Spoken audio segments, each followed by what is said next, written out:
इस्लाह किस चीज की जाए, मुआशरे की इस्लाह की जाए या इंसान की इस्लाह की जाए? आइए मैं आपको समझाता हुआ चलूं।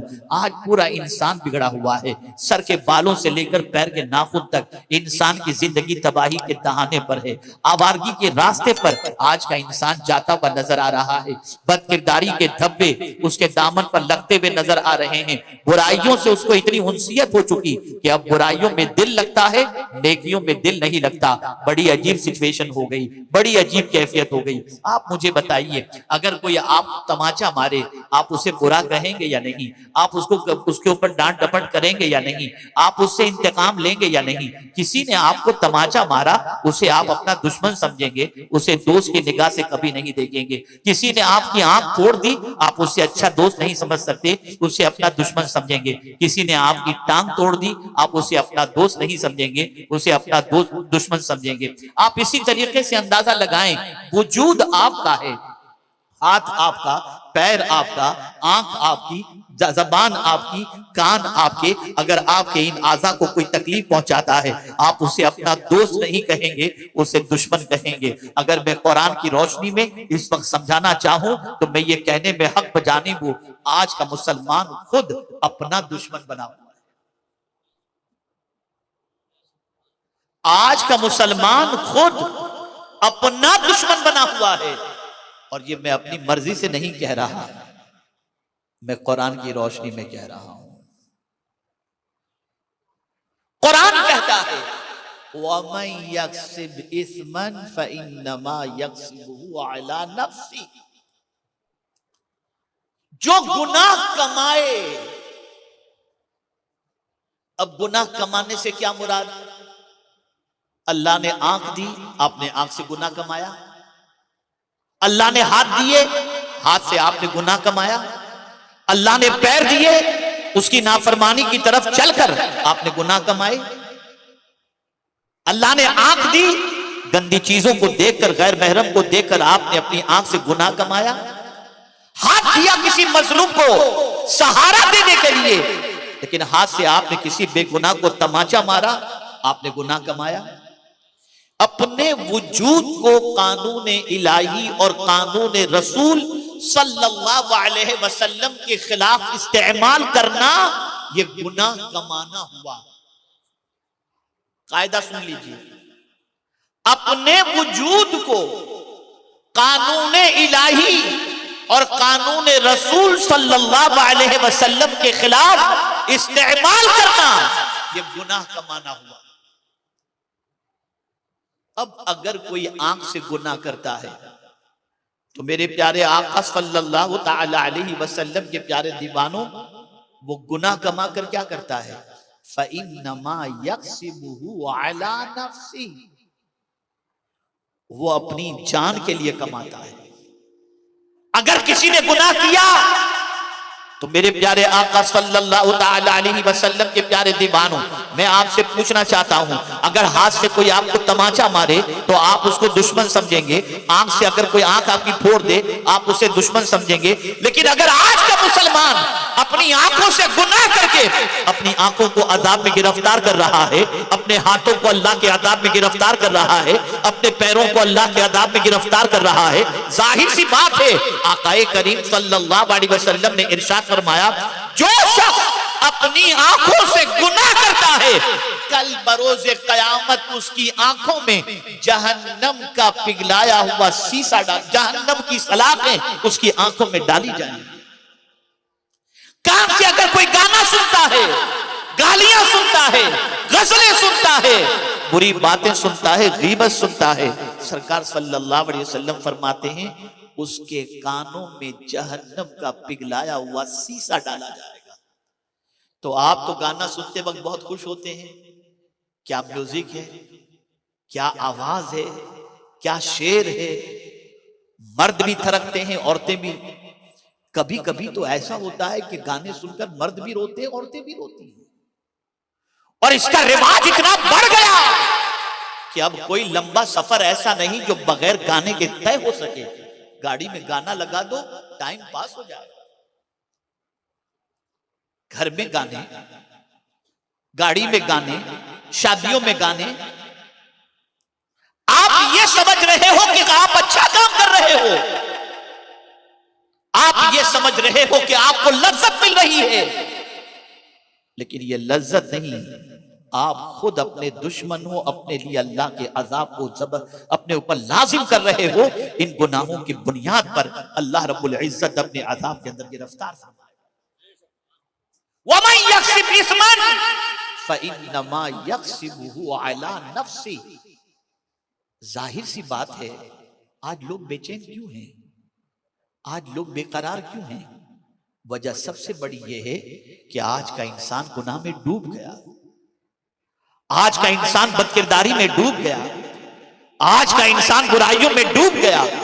कल तक जो गुनाह करने के लिए इंसान हिचकिचाता था, आज वो गुनाह इंसान के मुआशरे के अंदर जरूरत बनकर के दाखिल हो गया। कल तक अगर किसी की बेटी को कोई निगाह उठाकर देखे तो माँ और बाप उसकी आंखें निकालने के लिए तैयार हो जाते, और आज की माएं और बाप खुद अपने बच्चियों को, अपनी बच्चियों को बोलते हैं कि बेटी देखना, अगर किसी से कोई मोहब्बत वगैरह करना हो तो जरा देख लेना पैसे वाला है या नहीं, वरना तेरी जिंदगी और फ्यूचर बर्बाद हो जाए। और अगर रिश्ता तय हो गया तो जो मां कल तक किसी गैर के साथ अपनी बेटी को देखना गवारा नहीं करती थी, वही मां अपनी बेटी को अपने बेटी के मंगेतर के साथ बाइक पर घूमने जाने की इजाजत देती, बातें करवाती है, रिंग सेरेमनी होती है, शादी से पहले एक दूसरे को अंगूठी पहनाकर हराम काम किया जाता है। ये सब वो काम है जिसने बेचैन कर रखा है। मैं ऐसे हजारों रिश्तों के बारे में जानता हूं कि मंगनी के बाद लड़की को आजादी दी गई लड़के से मिलने की, शादी की तारीख के आने से पहले पहले रोजाना की बातचीत की वजह से झगड़ा हुआ, बच्ची ने कह दिया मेरा इसके साथ जम नहीं सकेगा, अंडरस्टैंडिंग नहीं है माँ, अब मैं इसके साथ शादी नहीं करूंगी। 6 महीने 8 महीने तक उसके साथ घूमती रही और उसके बाद बच्ची ने मना कर दिया या लड़के ने मना कर दिया, नतीजतन रिश्ता ब्रेक हुआ। अब लड़की इंतजार कर रही है कोई मिले, लड़का इंतजार कर रहा है कि कोई मिले, और दोनों के बारे में बदगुमानियां और दोनों की बुराइयां मार्केट में आम होनी शुरू हो गई। गुनाह इतने बढ़ गए कि गैरत का जनाजा निकल चुका है। मां बैठी हुई है, बाप बैठा हुआ है, भाई बैठा हुआ है, बेटा और बेटी बैठे हुए हैं, सीरियल देखे जा रहे हैं, पिक्चर देखी जा रही है, गंदगी देखी जा रही है। एक जमाना वो था कि बेटा और बहू माँ बाप के सामने बैठकर बात करने में शर्माते थे कि हम इनके सामने कैसे बैठे, और आज पता नहीं क्या क्या माँ बाप के सामने लड़का और बहू एक दूसरे को पुकारते नजर आते हैं और माँ बाप कहे लगाते नजर आते हैं। क्या हो गया है हमको? कहां जा रही हमारी कौम? वो खातूने जन्नत जिनकी कनीज होने का दावा आज की मुस्लिम औरतें करती हैं, जानती हो आप? इरशाद फरमाती हैं, मैं जब मर जाऊं तो मेरा जनाजा भी रात के वक्त लेकर निकलना, ताकि कोई गैर महरम मेरे जनाजे को भी ना देख सके। आप जरा सोचो और अंदाजा लगाओ। और आज की औरतों का हाल यह है, शौहर के आने का वक्त हो तो सर पर बाम लगा करके बैठेंगी, और बाहर के खरीदो फरोख्त के लिए जाना हो तो मेकअप करके निकलेंगी। जिसके लिए सजना था उसके लिए बीमार बन गए, और जिनसे छुपना था उनके लिए तुम मंथन करके निकल रही हो। रिश्ते टूट रहे हैं, एतमाद खत्म हो रहा है, आवारगी बढ़ रही है, बदकिरदारियां आम हो रही हैं। अगर इसका सद्देबाब नहीं किया गया तो मुझे डर लगता है कि मुआशरे में शायद कोई पाकीज़ा लड़की मिल सके या पाकीज़ा लड़का मिल सके। कुरान कहता है वमन यक्सिब इस्मन, जिसने गुनाह कमाया फइन्नमा यक्सिबुहु अला नफ्सि, बेशक उसने अपनी जान के लिए कमाया। इधर गुनाह कमाया, अब इस गुनाह की सजा के लिए वो तैयार रहे। इधर गुनाह किया, गुनाह की सजा के लिए तैयार रहे। मैंने अभी यहाँ आने से पहले 2-4 मेरे पास नौजवान आए थे, उनको मैंने जो जुमला कहा वो मैं आपकी समाअतों के हवाले करता हूँ। पूरी तकरीर याद रहे या न रहे, हो सकता है हमारे मुस्लिम भाइयों के अलावा और तबके के लोग भी यहाँ पर मौजूद और सुन रहे हों। ये जुमला सबके लिए है, याद रखो और अच्छी तरीके से याद रखो। गुनाह करते वक्त अच्छा लगता है, तवज्जो चाहूंगा। गुनाह करते वक्त अच्छा लगता है और जिंदगी भर पछताना पड़ता है। करते वक्त अच्छा लगता है, जिंदगी भर पछताना पड़ता है। और नेकी करते वक्त तकलीफ होती है, लेकिन जिंदगी भर सुकून मिला करता है। गुनाह के अंदर अल्लाह ने इत्मीनान रखा ही नहीं।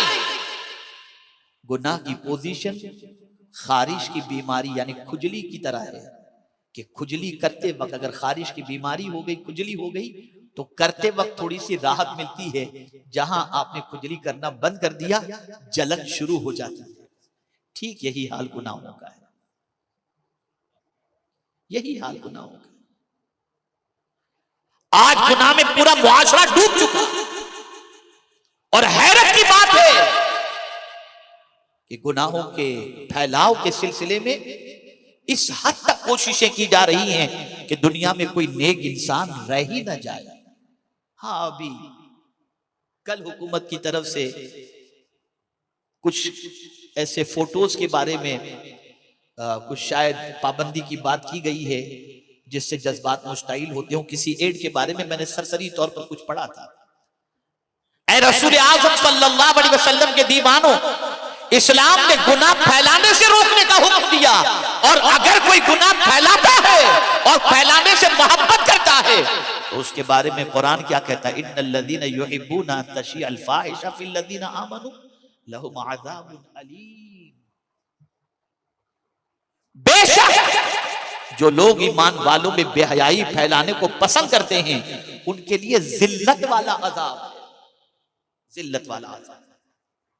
वो लोग जो गंदी पिक्चरों को प्रमोट करते हैं, वो लोग जो आवारगी को फैलाते हैं, वो लोग जो बुराइयों के फैलाव के लिए अपने आप को वाफ कर बैठे हैं और बुराइयों के जरिए अपने पेट की आग को नहीं बल्कि महल तामीर करते हैं, उनके लिए मैं सिर्फ एक हदीस सुना था, सिर्फ एक हदीस, वो भी बुखारी शरीफ की है।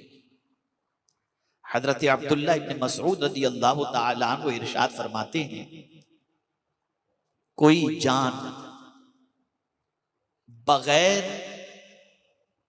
जुल्म के, जुल्मन, कोई जान जुल्मन अगर कत्ल की जाए, यानी किसी जान को जुल्मन कत्ल किया गया। हजरत अब्दुल्ला इब्न मसऊद रज़ी अल्लाह तआला अन्हु फरमाते हैं कि आकाए करीम सल्लल्लाहु अलैहि वसल्लम ने फरमाया, जो जान जुल्मन कत्ल की गई, उस जान के कत्ल का गुनाह हजरत आदम के पहले बेटे पर होगा, इसलिए कि कत्ल का रिवाज उसने आम किया। अब कयामत तक जो भी जुल्मन मारे जाएंगे, उन कत्ल किए जाने वालों के गुनाह का अजाब उस पर भी होगा। यानी अगर कोई किसी बुराई को फैला रहा है तो उस बुराई में जितने भी गिरफ्तार होंगे, उन सारी बुराइयों का अजाब उस बुराई फैलाने वाले को भी है। ताकत बर्दाश्त करने की अजाब। पैसा कमा रहे हो ना,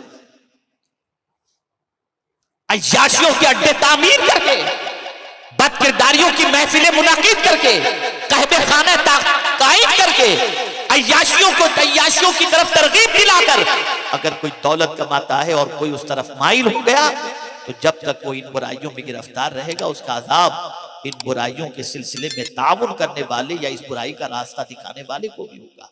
ऐसे ही ड्रग्स, ऐसे ही शराब। किसी ने अगर किसी को शराब का आदी बना दिया, उसने 10-20 को शराब की लत में लगा दिया, तो जिसने लगाया था, जितने लोग उस शराब के आदी बनेंगे, सबका गुनाह उस इंसान के ऊपर होगा। है बर्दाश्त की ताकत अल्लाह के अज़ाब को बर्दाश्त होती। लेकिन अगर किसी ने किसी नेकी को रिवाज दिया, तो जब तक नेकी होती रहेगी उसका सवाब उसको मिलता रहेगा।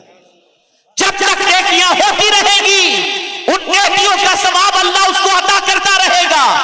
मैं हैरान हूं कि आज पूरी तेजी के साथ इंसान गुनाह की तरफ तो बढ़ रहा है, गुनाह के रिवाज को आम दे रहा है, नेकी के रिवाज के लिए कोई तैयार नहीं है।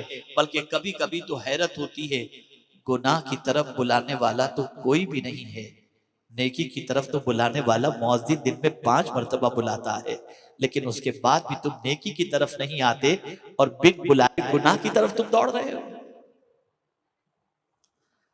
अल्लाह को कितना प्यार है कि 5 मरतबा मुअज्जिन तुम्हें पुकार पुकार कर कहता है, हय्या अलल फलाह, हय्या अलल फलाह, आओ कामयाबी की तरफ। गोया अगर कोई मस्जिद में जाता है तो उसे दुनिया की भी कामयाबी मिलेगी, आखिरत की भी कामयाबी मिलेगी। लेकिन नहीं जाता मुसलमान और बिन बुलाए वीडियो देखने चला गया, पिक्चर देखने चला गया। और कुछ लोग तो ऐसे जालिम में जो ये कहते हैं मैं तो नई पिक्चर थिएटर में लगती है तो सबसे पहले दिन जाकर देखता हूं। एक जमाना था लोग गुनाह के तसव्वुर से कांपते थे और आज हाल ये हो गया गुनाह करके नहीं डर रहे। एक जमाना था कि गुनाह का ख्याल आता था तो लोगों के वजूद पर कपकपी तारी हो जाती कि अपने रब को क्या मुंह दिखाएंगे।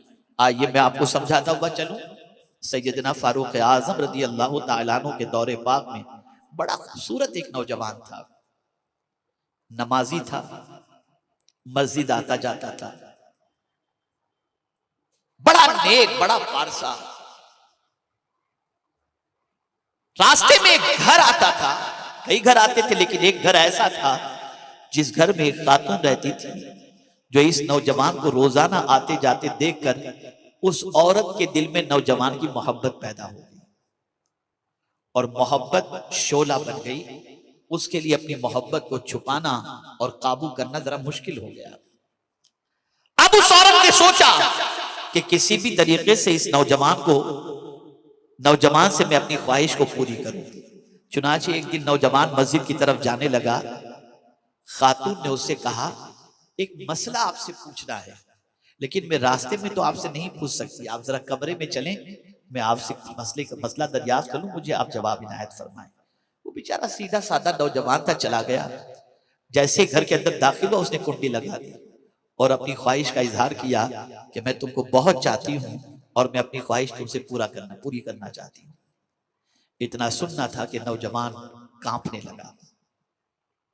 नौजवानों सुनो, लड़कियों की तलाश में जो नौजवान घूमते रहते हैं, आवारगी के लिए लड़कियां तलाश करते रहते हैं, चैटिंग करते रहते हैं, ढूंढते रहते हैं, व्हाट्सएप और फेसबुक पर फ्रेंड्स बना करके इधर उधर मिलते रहते हैं। जरा सुनो, मुसलमान हो ना, जरा सुनो। उस नौजवान पर कपकपी तारी हुई, कोई नहीं था, वो औरत थी, नौजवान था, कपकपी तारी हुई। औरत ने कहा क्या बात है, तुम इस तरीके से कपकपा रहे हो? तो उस नौजवान ने जवाब दिया तुम गुनाह की दावत दे रही हो और मैं डर रहा हूं कि अगर गुनाह कर लिया तो अपने रब को क्या मुंह दिखाऊंगा, उसके सामने कैसे हाजिर होऊंगा, उसको कैसे जवाब दूंगा। जब वो पूछेगा कि मैंने जिस्म तुझे इसलिए दिया था कि तू गुनाह कर, मैं क्या जवाब दूंगा। मुझे अल्लाह का डर जो है कपकपी तारी करने पर मजबूर कर रहा है। औरत काबू के बाहर थी, उसने कहा मुझे तो तुमसे गुनाह करना है, लेकिन उससे बर्दाश्त नहीं हुआ। वो कपकपी उस पर तारी थी, यहां तक कि अल्लाह का खौफ इस पर इतना गालिब आ गया उस नौजवान पर कि उसकी रूह निकल गई। औरत ने चुपके से बाहर दरवाजे पर उसे छोड़ दिया। लोग निकले, देखा कि इसका इंतकाल हो चुका है। तदफीन हुई, बाद में मशहूर हो गया कि औरत ही ने बता दिया कि खौफ की वजह से इसकी ये पोजीशन हुई, अल्लाह के डर की वजह से इसकी रूह निकल गई। फारूक आजम को पता चला, सुनिए गौर से, फारूक आजम को पता चला, गए उस नौजवान की कब्र पर और कब्र के सामने खड़े होकर सलाम पेश किया और इरशाद फरमाया कब्र वाले से, नौजवान बता तेरे साथ मेरे रब ने क्या सलूक किया, क्या मामला किया। नौजवान ने कब्र से आवाज दी, जवाब दिया, अमीरुल मोमिनीन मेरे मौला ने मुझे 2 जन्नतें अता फरमा दी, इसलिए कि उसका वादा हक है। वलिमन खाफ मकाम रब्बिही जन्नतान, जो अल्लाह के खौफ से डरा रहा, खड़ा रहा, अल्लाह ताला उसे 2 जन्नतें अता फरमाता है।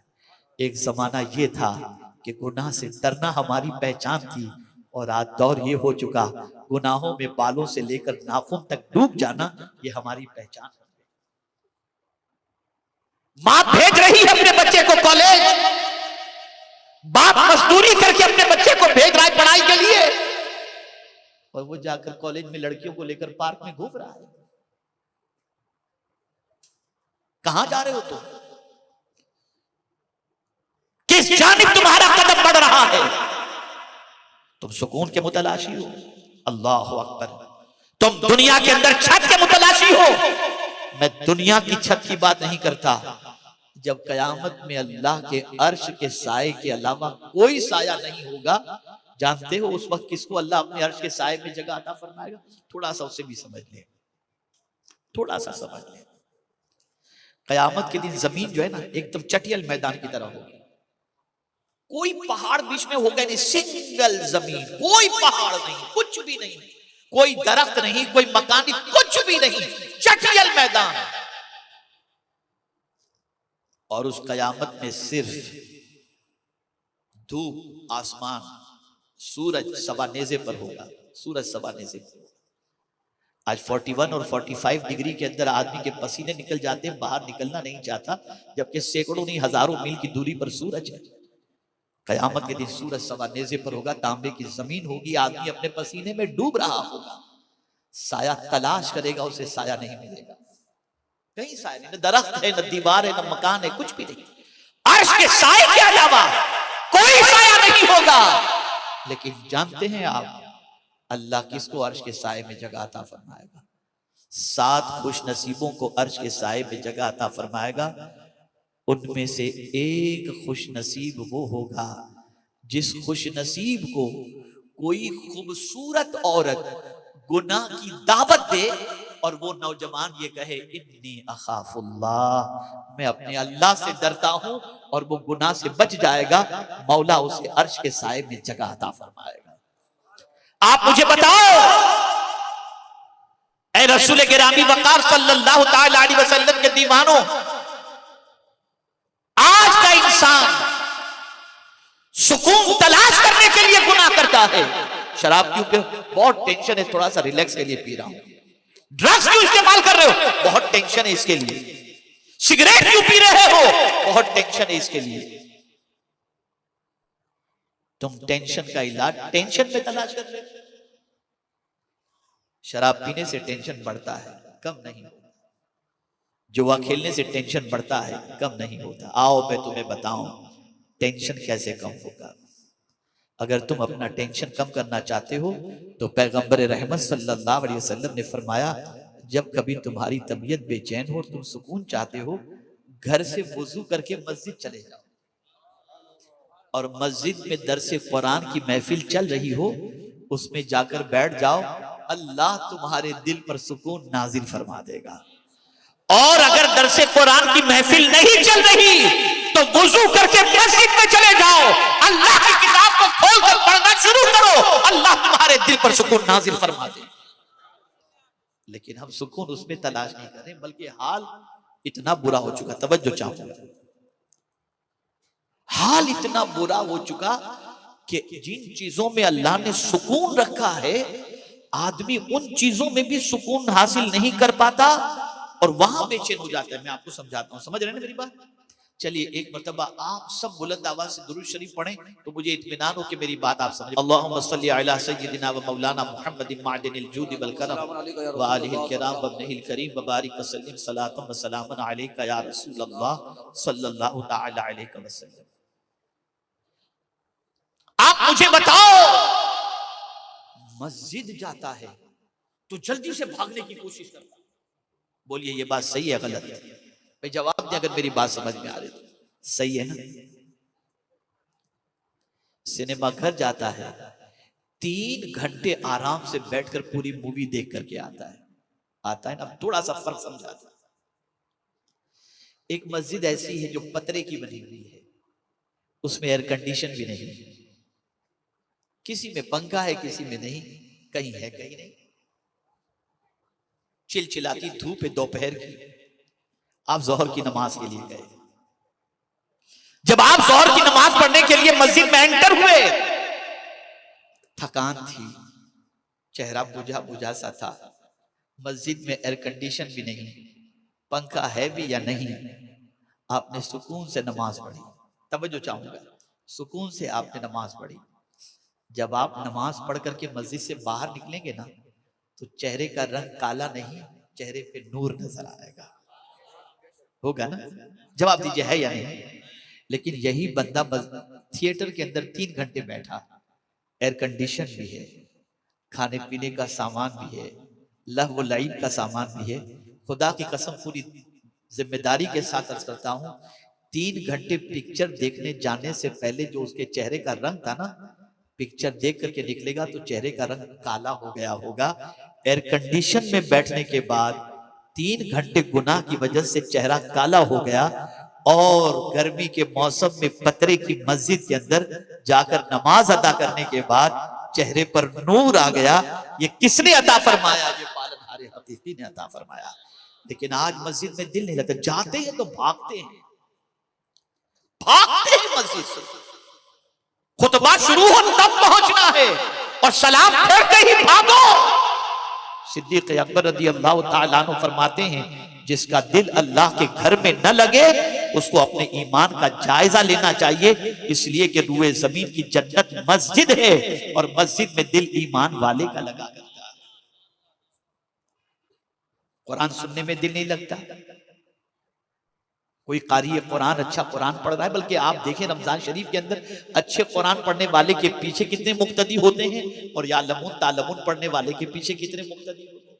कहते हैं कहां जल्दी खत्म होती है तरावी, चलो वहां, कहां सही पढ़ा जाता है वहां नहीं, बल्कि इमाम साहब अगर नमाज के अंदर करत लंबी कर देंगे तो ट्रस्टी के पास शिकायत पहुंच जाती है, भाई जरा इमाम साहब से कहो थोड़ी छोटी नमाज पढ़ाएं।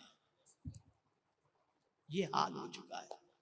और गाने इतना सुनने का शौक कि पहले तो ईयरफोन लगाया करते थे, अब एयरपोर्ट आ गए, पता ही नहीं चलता सुन रहा है सुना रहा है क्या कर रहा है, दोनों चीजें होती हैं ना, उसमें लगा हुआ है, जा रहे हैं, चलते चलते गाना सुन रहे हैं, बैठे बैठे गाना सुन रहे हैं। मैं पूछना चाहता हूं कि गुनाहों के शौक ने और गुनाहों के दलदल में डूब जाने ने हमें इतना तबाह कर दिया कि आज हमारी जिंदगी से सुकून खत्म हो चुका। मैं एक बात अर्ज करूंगा, मेरे नौजवान भाइयों बच्चों में देख रहा हूं एक बड़ी तादाद नौजवानों की है, सुन लो, अभी आपको गुनाह बहुत अच्छा लगता होगा, अभी लड़कियों से चैटिंग अच्छी लग रही होगी, अभी किसी से मुस्कुराने से बात करने पर अच्छा लगता होगा, लेकिन जानते हैं मैं आपको एक जिंदगी का मेरा अपना वाकया बताऊं। मेरे एक दोस्त, उनकी भी दाढ़ी के बाल सफेद हो गए, लेकिन बेटे के कदम थोड़े से डगमगाए हुए थे, तो मुझसे उन्होंने कहा यार जरा मेरे बेटे को समझाओ तुम। मैंने उनके बेटे के पीछे मेहनत शुरू की, समझाता रहा, फोन पर समझाता रहा, कभी मुलाकात में समझाता रहा। बेटा समझ गया कि मेरे बाप ने लगा दिया इनको पीछे। एक दिन उसके बाप ने मुझसे कहा कि हजरत मैं गुजारिश करता हूं अब मेरे बेटे को मत समझाना। मैंने कहा खैरियत, क्या वजह है? जानते हो उस बाप ने क्या कहा? बूढ़े बाप ने कहा मैंने बहुत कोशिश की उसको संवारने की, लेकिन वो नहीं संवरा। हजरत मैं क्या बताऊं, एक दिन जब मैंने उस पर शिद्दत की कि बेटे ये आवारगी अच्छी चीज नहीं है, बेटा छोड़ दो, तो मेरे ही बेटे ने मुझसे कहा अब्बा बुढ़ापे में मुझे गुनाह छोड़ने की बात करते हो, आप जवान थे तो क्या करते थे?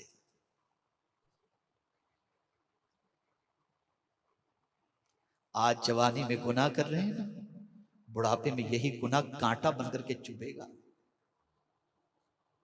यही गुनाह पलट करके आएगा, यही गुनाह औलाद के सामने शर्मसार कर देगा, यही गुनाह मुंह दिखाने के लायक नहीं रखेगा, यही गुनाह तबाही के तहाने पर पहुंचा देगा। बच्चियां भी अपनी माओ से ऐसा कहती नजर आएंगी और बेटे भी अपने बाप से इस किस्म की बातें करते नजर आएंगे। डरो गुनाह से, बचो। और कुरान ने तो वाज़े लफ्जों में कह दिया, वज़रू ज़ाहिरल इस्म व बातिना, छोड़ दो, वज़रू छोड़ दो, छोड़ दो, जाहिरी गुनाह भी छोड़ दो और बातिनी गुनाह भी छोड़ दो, छोड़ दो तुम। इसलिए कि गुनाह की तरफ जो तुमको उभारता है वो कौन है? इन्ना शैतान लकुम अदु फत्तखिज़ूहु अदुव्वा, शैतान तुम्हारा दुश्मन है, तुम भी उससे दुश्मनी करो।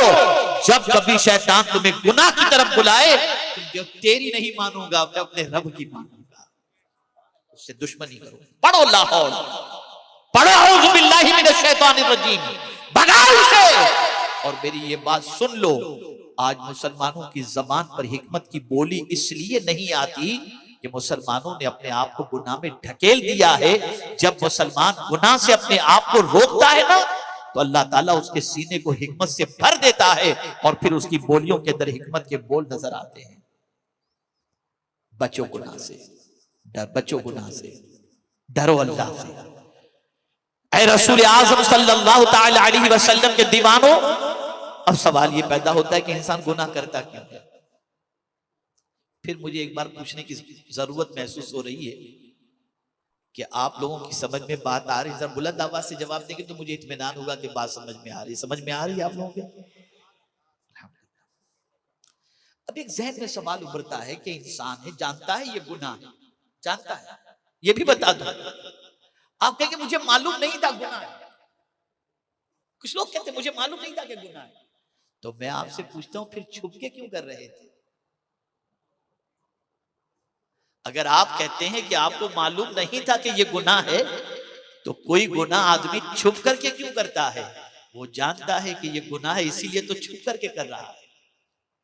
और नेकी, आप जानते हो कि नेकी क्या है, इसलिए चाहते हो कि नेकी छुपी न रहे, सबको मालूम पड़ जाए, इसलिए आप नेकी को जाहिर करते हो, गुनाह को छुप। आप देखें ना, कोई गंदी पिक्चर अलल ऐलान देखता है, माँ बाप के सामने देखता है? नहीं ना, छुप करके देखेगा, इसलिए कि जानता है कि वो गुनाह है, जानता है। अब सवाल ये पैदा होता है कि इंसान गुनाह करता क्यों है? वो कौन सी चीज है जिसकी बुनियाद पर इंसान गुनाह पर दिलेर हो रहा है और गुनाह कर रहा है? तो पहली चीज, उसके दिलो दिमाग के अंदर ये तसव्वुर मिट चुका कि मरकर मुझे अपने रब को एक एक पल का जवाब देना है। जब ये तसव्वुर हटा, ये तसव्वुर नजरों से ओझल हुआ कि बंदा गुनाह में डूब गया, और जब ये तसव्वुर रहे कि मुझे अपने रब को जवाब देना है और मेरा मौला मेरे एक एक गुनाह पर मेरी पकड़ फरमाएगा, तो बंदा गुनाह नहीं करेगा। अब इसको समझाता हूं। फारूक आजम रजी अल्लाह तआला अन्हु का दौरे पाक है। आप निकले ये देखने के लिए कि अब मदीने के नौजवानों की सिचुएशन क्या है। तो सैयदना फारूक आजम रजी अल्लाह तआला अन्हु अपने साथ थोड़ा सा तोशा लेकर जंगलो बयाबान की तरफ पहुंचे। तवज्जो चाहूंगा, जब जंगलो बयाबान की तरफ पहुंचे, अल्लाह अकबर, तोशा खत्म हो चुका, खाना खत्म हो चुका। सैयदना फारूक आजम रजी अल्लाहुल मौला तबारक व तआला अन्हु जब खाना खत्म हो गया तो आप जंगलो बयाबान में देखते हैं कि एक नौजवान बकरियां चरा रहा है। अल्लाह अकबर, आप गए उसके पास। वो नौजवान अमीरुल मोमिनीन को नहीं जानता था कि ये अमीरुल मोमिनीन है। फारूक आजम गए, उसे सलाम किया, उसने सलाम का जवाब दिया। फारूक आजम ने इरशाद फरमाया, ऐ नौजवान, मैं भूखा हूँ, मुसाफिर हूँ, मेरा तोशा खत्म हो गया, तू इतनी बकरियों का, ये रेवड़ बकरियों का लेकर के तू चरा रहा है, किसी बकरी का दूध दोकर मुझे थोड़ा सा दे दे ताकि मैं दूध पीकर अपने पेट की आग को बुझा लूं। अल्लाह अकबर।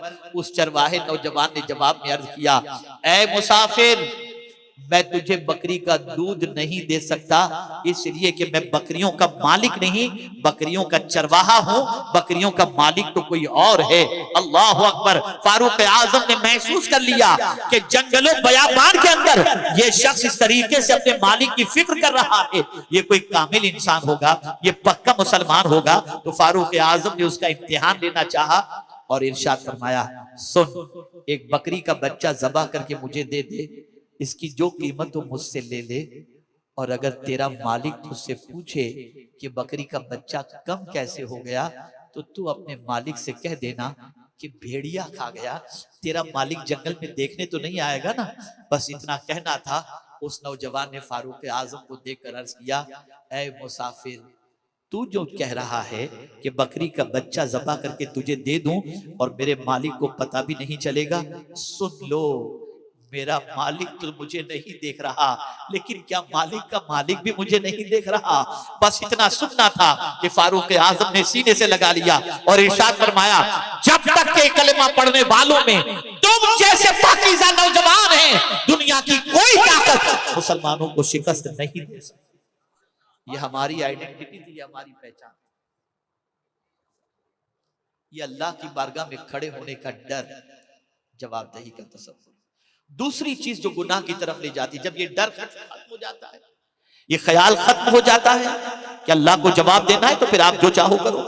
अरे हुकूमत को जवाब देने का ख्याल आ जाए तो आदमी ब्लैक एंड व्हाइट चोपड़े बनाता है कि सीए से ये करा लो, वो करा लो, ये करा लो, ये करा लो, ताकि पता चल जाए। ये सारी चीजें आदमी का जवाब देने का ख्याल होता है। आप मुझे बताइए, अल्लाह को जवाब देने का ख्याल निकल गया, इसलिए सारी चीजें हो रही। दूसरी चीज जिसे कुरान ने मेंशन किया, गुनाह सबसे ज्यादा मालदार करता है। इसे गौर से सुनिएगा आप। जहां माल आया, सरकश हुआ, वो बागी हुआ, इल्ला माशाअल्लाह। कुछ लोग तो गुनाह करने के लिए बड़े शहरों में हर हफ्ते चले जाते हैं। इसको कुरान ने मेंशन किया, कल्ला इन्नल इंसान लयतगा अर्रआहु इस्तगना। बेशक इंसान सरकश हुआ, बागी हुआ। कब? जब उसने अपने आप को बेनियाज पाया। अरे मेरे पास तो सब कुछ है, मेरा कोई क्या बिगाड़ सकता है। इस मालदारी ने उसे बागी बना दिया। यही वजह है कि अजाब भी जब किसी बस्ती पर आता है ना, बड़ी मादरत के साथ, सारे मालदार की बात नहीं कर रहा, जो मालदार गुनाह करते होंगे, अल्लाह जब किसी बस्ती पर अजाब नाजिल करना चाहता है तो क्या होता है, वइज़ा अरदना अन नुहलिका क़र्यतन अमरना मुत्रफिहा फफसक़ू फ़ीहा फ़हक़्क़ अलैहिल क़ौल फ़दम्मरनाहा तदमीरा। उस बस्ती के मालदारों को अल्लाह के अहकाम पहुंचाए जाते हैं, लेकिन जब वो अल्लाह के अहकाम पर अमल नहीं करते, अल्लाह की नाफरमानी करते, किनको? अन्नुहलिका क़र्यतन, किसी बस्ती को अल्लाह हलाक करना चाहता है तो उस बस्ती के मालदारों को अल्लाह ताला अपना हुक्म पहुंचाता है, लेकिन उस हुक्म पर जब अमल नहीं होता तो फिर अल्लाह ताला उस बस्ती पर अपना अजाब मुसल्लत कर देता है। इसीलिए आप देखें, हमारे इतने उलमा बैठे हैं, वो बल्कि बैठे, किसी मालदार से अगर कह दिया जाए कि तुम शादी के अंदर ढोल बाजे गाजे क्यों लगाते हो, अरे मौलाना हम खर्चा करते हैं, तुम टेंशन क्यों लेते हो।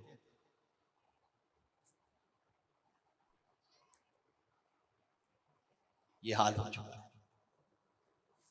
बचो गुनाह से।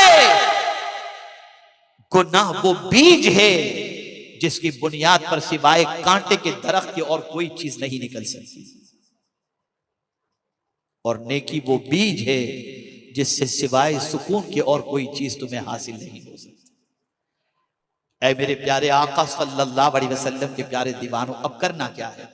हालांकि मैं अभी आयत के दूसरे हिस्से की तरफ आ भी नहीं पाया, खतिया और इस्मा की तरफ आया भी नहीं। इंशाल्लाह फिर कभी उस पर, लेकिन मुख्तसर अर्ज कर दूं। अब गुनाह हो चुके, आज तक बहुत कर लिए, अब आदमी को शर्मिंदगी हो रही, यार अब मेरा क्या होगा। कभी ऐसा होता है कि इंसान गुनाह करता है ना, और जब बहुत गुनाह कर लेता है, बोला अब इतने कर ही लिया हूं और मेरी पहचान ही गुनहगार की तरह हो गई, तो अब सुधरूंगा तब भी लोग मुझे अच्छा नहीं कहेंगे। ये शैतानी सोच है, ये शैतानी वसवसा है। जिस दिन आपने गुनाह से तौबा कर ली और अल्लाह के रास्ते पर चलने का इरादा कर लिया, सुनिए, जो मैं अर्ज करने जा रहा हूं, लफ्ज पर गौर कीजिएगा। आपने इरादा कर लिया, आपको इज्जत मिलनी शुरू हो जाएगी। मिसाल के तौर पर आपके मोहल्ले के अंदर इतने इमाम हजरात मौजूद हैं, इन इमाम मसाजिद में से किसी इमाम के करीब यानी मस्जिद के करीब एक नौजवान कोई रहता है जो जुम्मा जुम्मा पढ़ने के लिए आता है। तवज्जो चाहूंगा, जुम्मा जुम्मा पढ़ने के लिए आता है, रोज 5 वक्ता नमाज में नहीं आता, और कुछ आदतें भी थोड़ी सी बिगड़ी हुई हैं। अचानक एक दिन इमाम साहब के पास आकर कहता है, इमाम साहब मैं इंशाअल्लाह फला तारीख को हज के लिए जा रहा हूं। गया नहीं हज के लिए, मेरा हज कमेटी में नंबर लग गया, मैं हज के लिए जा रहा हूं।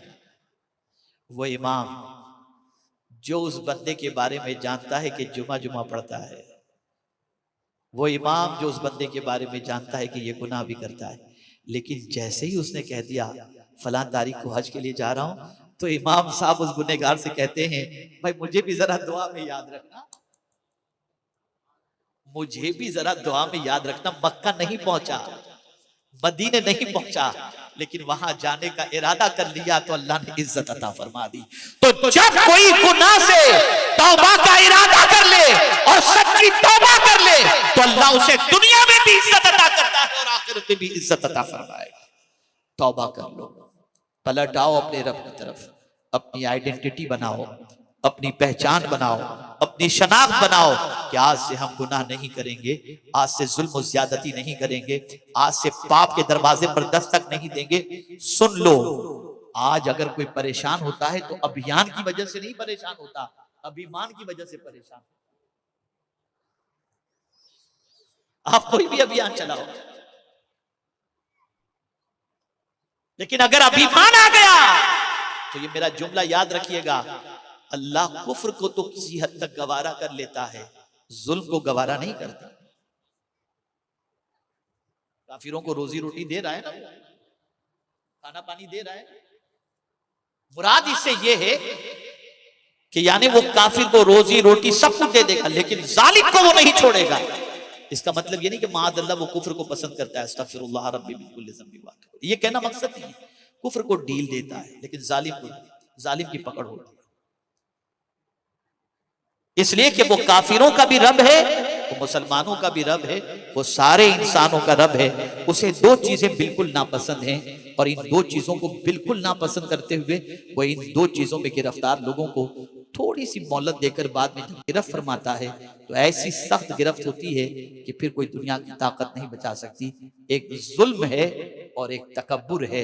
इसलिए याद रखो, इन चीजों से अपने आप को बचाए रखो, गुनाह से अपने आप को बचाए रखो, अपने वजूद पर भी जुल्म न करो और किसी पर भी जुल्म न करो, किसी पर भी ज्यादती न करो। और इसी तरीके से तुम्हें बहुत कुछ मिल जाए, जिंदगी में कभी तकब्बुर न करना, घमंड न करना, अकड़ना नहीं। मेरे पास तो सब कुछ है, मेरा कोई क्या बिगाड़ सकता है। अरे तुम्हारा बिगाड़ने की बात तो बहुत दूर की रही, अगर एक अल्लाह ताला हवा का झोंका दे दे तो आप देखते हैं कि 200 किलोमीटर की रफ्तार के ऊपर हवा चलने लगती है और मकान के मकान और छपरे के छपरे से उड़ने शुरू हो जाते हैं। ये अल्लाह की ताकत का मामला है। तो ऐ रसूल आज़म सल्लल्लाहु अलैहि वसल्लम के दीवानों, अपने आप को अल्लाह की बारगाह में सरेंडर कर दो, गुनाह से बचो। जब कभी गुनाह के लिए तबीयत चाहे और गुनाह की तरफ नफ्स बरगल आए, फौरन सोच लेना शैतान तुम्हें बहका रहा है और रहमान तुम्हें देख रहा है। इंशाअल्लाह अज़ीम गुनाह से बच जाओगे, गुनाह से रुकोगे, अल्लाह तुम्हारे दिल को सुकून की दौलत से माला माल फरमा देगा। मेरे प्यारे आका सल्लल्लाहु अलैहि वसल्लम के प्यारे दीवानों, इसलिए इस बात को जहन के अंदर रखें, न जाहिर में गुनाह करो, न बातिन में गुनाह करो, न तन्हाई में गुनाह करो, न मजमे में गुनाह करो। कोई देख रहा हो या न देख रहा हो, मालिक हकीकी तुम्हें देख रहा है। जिंदगी रही तो फिर कभी इस मौजू पर इंशाअल्लाह मजीद बातें आपकी समाअतों के हवाले की जाएंगी। दौरान गुफ्तगू अगर कोई लग़्ज़िश हो गई हो तो अल्लाह की बारगाह में तौबा करता हूँ। अस्तग़फिरुल्लाह रब्बी मिन कुल्लि ज़ंबि व अतूबु इलैहि, ला इलाहा इल्लल्लाह मुहम्मदुर रसूलुल्लाह सल्लल्लाहु तआला अलैहि वसल्लम व मा अलैना इल्लल बलागुल मुबीन। और नेक बनना है तो उसके लिए माहौल की जरूरत होती है। आप सुन्नी दावत इस्लामी के माहौल से वाबस्ता हूँ, हमारे हाफिज अब्दुल अलीम साहब से राब्ता करें और माहौल से वाबस्ता हूँ। इंशाअल्लाह आपकी जिंदगी में निखार पैदा